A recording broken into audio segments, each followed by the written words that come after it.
오늘은 13번째 강의로 인간이 피할 수 없는 죽음 어떻게 대비해야 하는가 라는 주제로 강의해 보려고 합니다.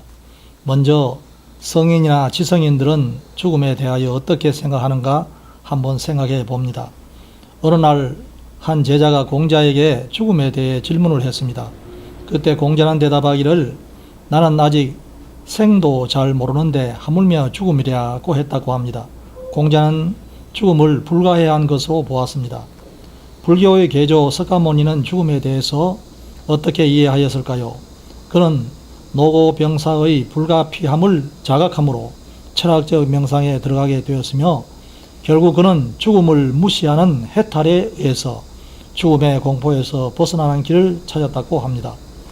쇼펜하우어는 초연하게 죽음에 임하는 삶으로 죽음의 공포를 넘어서려고 하였으며 그 후 그는 결국 자살을 삶의 최상의 방법이라고 말하기까지 했습니다. 에피쿠로스 학파는 사후의 세계를 아무것도 없는 것이라고 단정하고 그에 대한 형이상학적 사변을 버리고 오직 현재의 생에만 충실하려고 하였습니다. 오늘 또 많은 사람들은 사후세계란 없다고 말은 하지만 막상 자신이 죽음 앞에 임하면 공포를 느끼는 것이 사실입니다. 없다고 부정한다고 부정할 수 없는 것이 죽음의 문제입니다.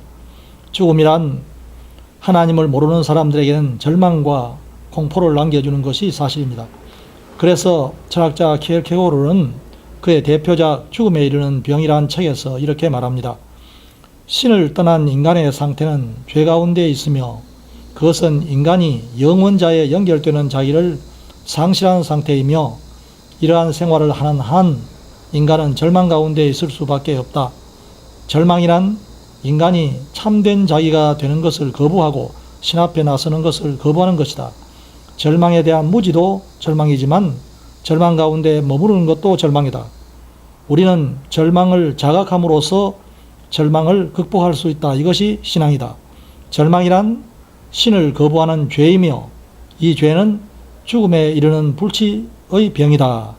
킬케고르는 신을 믿는 참 신앙 없이는 죽음에 이르는 불치의 병인 절망에서 벗어날 수 있는 길이 없다고 말하고 있습니다. 그럼 인간이란 누구나 피할 수 없는 이 육체적 죽음 이후에 인간의 의식은 정말 끝나는 것인가? 죽음 넘어 다른 세상은 없는 것인가? 이 문제에 대해 한번 진지하게 생각해 보아야 하겠습니다. 오늘 많은 사람들은 한번 죽으면 그뿐이지 죽음 넘어 무슨 다른 세상이 있단 말인가 하면서 애써 무시해버리고 이 세상 일에만 집착하여 살려고 합니다. 그러나 막상 사랑하는 남편이나 아내의 죽음 혹은 부모나 형제의 임종을 지켜보게 될 때면 임종을 앞둔 사람이 누가 날 부르러 와서 난 가기 싫어 하면서 공포에 질린 놀란 모습을 보면서 두려움에 휩싸이는 경우가 많다는 것을 듣습니다. 오늘은 미국 하버드대 신경외과 의사 이븐 알렉산더가 쓴 Proof of Heaven이란 책에 나온 그의 임사체험에 대해 말해보려고 합니다. 임사체험이란 죽음에 직면한 환자가 심장마비 혹은 무의식 상태에서 사후의 세계를 보고 체험한 것을 의미합니다.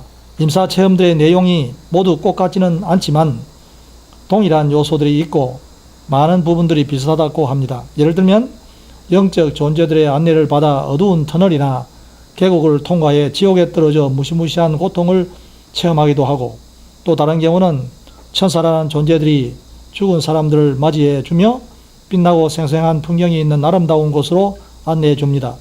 이때에 모든 것을 동시에 볼 수 있는 초감각적인 인식 능력이 생기고 시간의 제약에서 초월해 있다는 느낌, 나아가 성과 같은 음악이 들리는데 이것이 단순히 귀로만 들리는 것이 아니라 존재 전체로 들어온다는 이야기들, 아주 오랜 기간 많은 노력을 들여야 이해할 수 있는 개념들이 전혀 노력하지 않고도 한순간에 직접적으로 체득된다는 이야기들, 그리고 조건 없는 사랑의 강렬함을 경험한다는 이야기들과 같은 내용들입니다. 이러한 임사체험에 대해 사람들은 대개 세 가지 반응을 보인다고 합니다. 첫 번째 반응은 임사체험들을 믿는 사람들이고 두 번째 반응은 임사체험들에 대해 강하게 불신하는 사람들로서 이들은 뇌가 의식을 형성한다는 사실을 알고 있다고 하면서 육체를 벗어난 마음 따위가 있다는 것 자체를 허튼 생각이라고 말합니다. 그리고 세 번째 반응은 임사체험을 직간접으로 경험한 온갖 종류의 사람들이 있다는 것입니다. 하지만 임사체험에 대해 열린 마음을 지닌 사람들이 의사나 과학자에게 이것을 물어보면 그들은 거의 대부분의 임사체험은 환상에 불과하며 임사체험이란 생명을 이어가려고 매달리는 뇌가 일으키는 부산물, 그 이상도 그 이하도 아니라고 한다는 것입니다. 그럼 과연 임사체험은 말기 환자의 고통을 덜기 위해 자연 발생적으로 나타나는 원시적 뇌간의 프로그램인가? 이에 대하여 6일간 대장균성 뇌막염으로 뇌사 상태에서 놀라운 임사체험을 하고 제7일에 기적같이 깨어난 하버드대 신경외과 의사인 이븐 알렉산더 박사는 이 같은 가설적 주장을 거부하였습니다.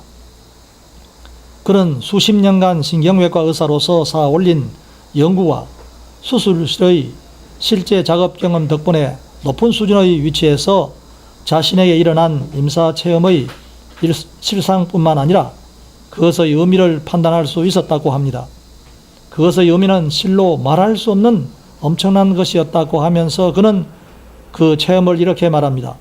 그 체험은 육체와 뇌의 죽음이 의식의 종말이 아니라는 것, 인간의 체험이 무덤을 넘어서까지 계속된다는 것을 보여주었다. 더욱 중요한 사실은 우리들 하나하나를 사랑하며 우주와 모든 존재들이 궁극적으로 어디로 나아가는지에 대해 보살피고 있는 그런 신의 응시하에서 우리의 의식이 계속된다는 사실이었다고 증언합니다. 그러면서 그는 우리의 삶이 육체나 뇌의 죽음과 더불어 끝나는 것이 아님을 이해하게 된 특권을 누리게 된 지금 이 몸과 이 지구를 넘어서 내가 보게 된 것에 대해 사람들에게 알리는 것이 나의 의무이자 소명이라고 생각한다고 말하고 있습니다. 하버드대 신경외과 의사인 이븐 알렉산더 박사는 자신의 체험을 통해 죽음 너머 다른 세상이 분명히 존재한다는 것을 이렇게 증언하고 있는 것입니다. 그럼 인간을 창조하신 하나님의 계시의 말씀인 성경은 죽음에 대해 어떻게 말하고 있습니까? 성경에 의하면 죽음에는 세 종류의 죽음, 곧 육체적 죽음과 영적 죽음과 영원한 죽음이 있다고 합니다. 그리고 이러한 모든 죽음과 죽음에 대한 공포는 모두 그 원인이 죄 때문이라고 합니다. 하나님은 선악과를 먹으면 반드시 죽으리라고 했는데 아담과 하와는 먹었으며 그 결과 죽음이 오게 되었고 범죄 후 동산 나무 사이에 숨어 있을 때 하나님은 너가 어디 있느냐고 부르실 때 두려워 나무 사이에 숨었습니다. 이것을 보면 범죄 후 두려움 곧 공포심이 자리 잡게 되었고 그 후 그의 모든 후손이 이러한 공포의식을 갖게 된 것을 알 수 있습니다. 육체적 죽음이란 우리의 영혼이 육체와 분리되어 떠나는 것을 의미합니다. 모든 인간은 이 세상에 살다가 죽으면 육체와 함께하던 영혼이 육체를 떠나가는데 불신자들의 영혼은 지옥으로, 신자들의 영혼은 낙원으로 가게 됩니다. 이렇게 육체와 영혼이 분리되는 것을 가리켜 우리는 육체적 죽음이라고 합니다. 영적 죽음이란 인간의 육신은 살아있는데 죄로 말미암아 하나님으로부터 떠나 사는 삶을 말합니다. 하나님을 모르는 불신자들의 삶이 바로 영적 죽음의 상태에 있습니다. 하나님을 떠난 인간은 죄로 말미암아 신령한 생활에 대해서는 마비 상태가 되어 있습니다. 로마서 8장 6절은 육체의 생각 그 자체가 바로 사망이라고 합니다. 에베소서 2장 1절은 허물과 죄로 말미암아 인간은 이미 죽었다고 선언합니다. 이것은 육체적 죽음이 아니라 영적 죽음을 의미합니다. 예수님께서도 하나님을 모르는 불신자들을 가리켜 죽은 자들로 규정하고 마태복음 8장 22절에 보면 죽은 자들로 하여금 죽은 자들을 장사하게 하라고 말씀하신 일이 있습니다. 영원한 죽음이란 영적, 육체적 죽음의 최후 단계를 의미하며 생명과 기쁨의 근원이신 하나님과의 영원한 이별을 의미합니다. 영원한 죽음은 육신과 영혼의 영원한 마멸을 의미하는 것이 아니라 육체는 완전하고 모든 의식은 분명한데 양심의 고통과 육체적 고통이 끊임없이 계속되는 것을 의미합니다. 사도 요한은 이것을 계시록 14장 10절에서 불과 유황으로 고난을 받으리니 그 고난의 연기가 세세토록 올라가리라고 표현합니다. 지옥에서의 영원한 고통을 의미합니다. 그럼 마지막으로 우리는 이러한 죽음을 어떻게 대비해야 하겠습니까?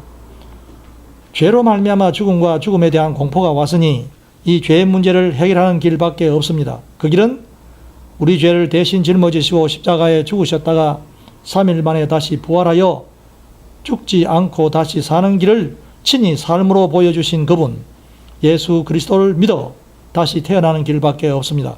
그러므로 죽음을 대비하는 가장 올바른 방법은 이러합니다.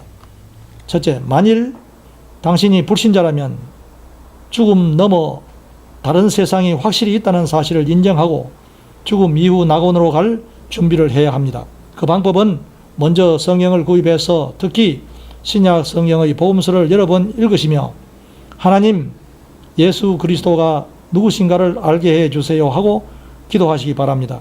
그리고 교회의 도움을 받으시면 되겠습니다. 둘째, 만일 당신이 교회에 다니는 성도라면 직분자이든 아니든 간에 본인이 정말 중생한 새 사람인가를 철저히 확인하시기 바랍니다.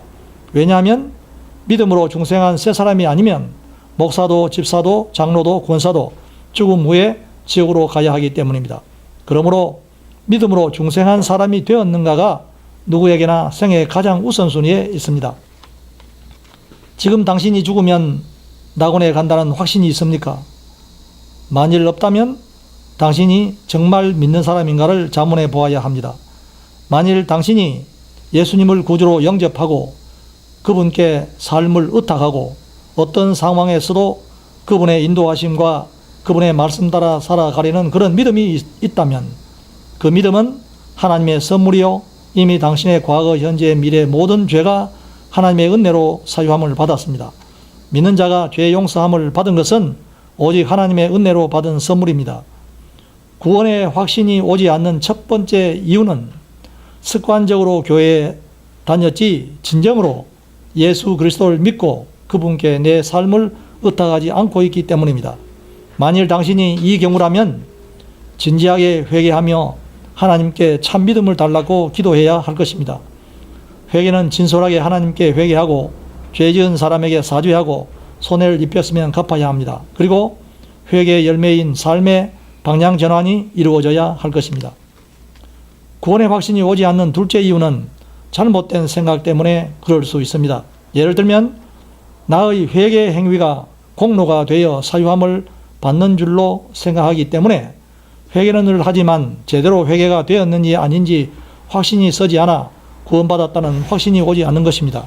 만일 당신이 이 경우에 있다면 내가 믿음으로 하나님 아버지와 부자 관계가 이루어진 것을 확신해야 합니다. 회개가 좀 미비하다고 해서 그 관계가 깨어지지 아니함을 믿고 진지한 회개의 열매인 삶의 방향 전환이 이루어지도록 힘쓰면 되는 것입니다. 믿음이 아니고 회개의 행위에 의존해서 나의 구원 문제가 좌우된다고 생각하면 참된 복음이 아니고 행위 구원을 말하는 다른 복음입니다.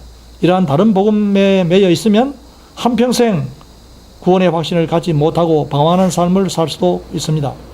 구원의 확신을 갖는 자리에 나아가도록 해야 하겠습니다. 셋째, 믿음으로 중생하여 새 사람이 된 사람은 이제 주인이 바뀐 사람입니다. 내가 나의 주인이 아니라 예수 그리스도가 나의 주인입니다. 그분의 원함이 나의 원함이 되고 그분의 뜻이 나의 뜻이 되고 그분의 슬픔과 기쁨이 나의 슬픔과 기쁨이 되어 그분이 인도하는 대로 살아가는 자입니다. 기도도 내 뜻이 이루어지기 위해서가 아니라 그분의 뜻이 이루어지기를 위해 기도하는 사람이 되는 것입니다. 경청해 주셔서 감사합니다.